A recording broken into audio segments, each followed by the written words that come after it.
Hello friends, इस video में हम लोग बातें करेंगे क्लास 11 राजू प्रकाशन के इंग्लिश प्रोज के चौथे लेसन के बारे में, जिसका नाम है लैंडस्केप ऑफ द सोल। इसके लॉन्ग आंसर क्वेश्चन के बारे में। तो आइए दोस्तों, हम लोग वीडियो को शुरू करते हैं। लॉन्ग आंसर क्वेश्चन का पहला क्वेश्चन है, how does the Chinese view of art differ from the European view of art. इसका हिंदी में अर्थ होता है, चाइना के कला के विषय में विचार यूरोपियन विचारों से किस प्रकार भिन्न है। इसका आंसर है, the Chinese view of art is based on imagination. इसका हिंदी में अर्थ होता है, कला का चीनी दर्शन कल्पना पर आधारित है। It shows inner and spiritual approach of the artist. इसका हिंदी में अर्थ होता है, यह कलाकार के आंतरिक और आध्यात्मिक पहुँच को दिखाता है। Where as the European art form is real and reproduces an actual view of the object from the landscape.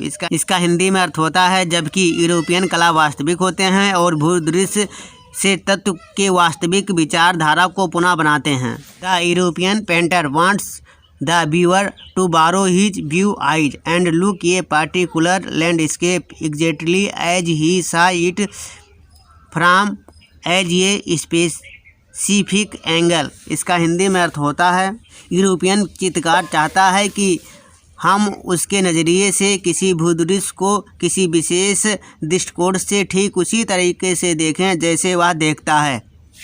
On the other hand the Chinese painter does not choose a single view point. इसका हिंदी में अर्थ होता है, दूसरी तरफ China चित्रकार कोई एकमात्र दृष्टिकोण नहीं चुनता।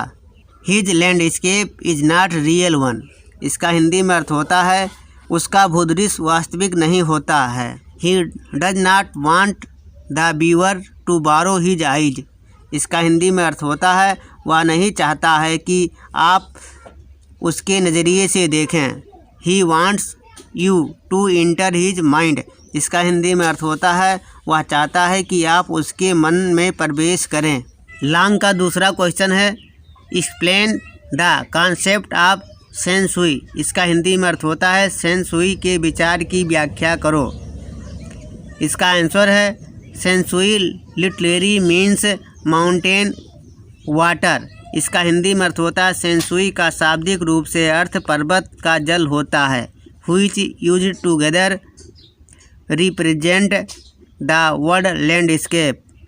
इसका हिंदी में अर्थ यह होता है, जो साथ साथ भूदृश्य शब्द प्रदर्शित करने के लिए भी प्रयोग होता है। More than two elements of an image.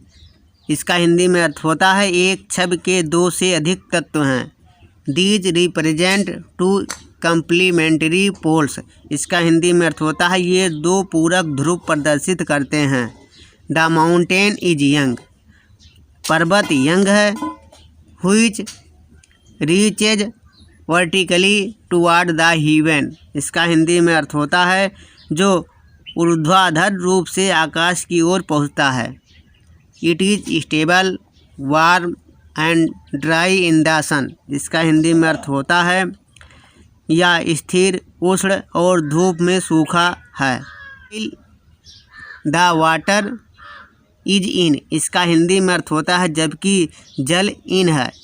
Which is horizontal and rested on the earth. जिसका हिंदी में अर्थ होता है, जो क्षितिज के समांतर है और पृथ्वी पर आराम करता है।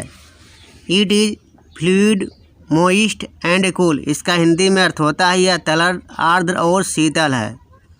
The mountain young is the symbol of masculine.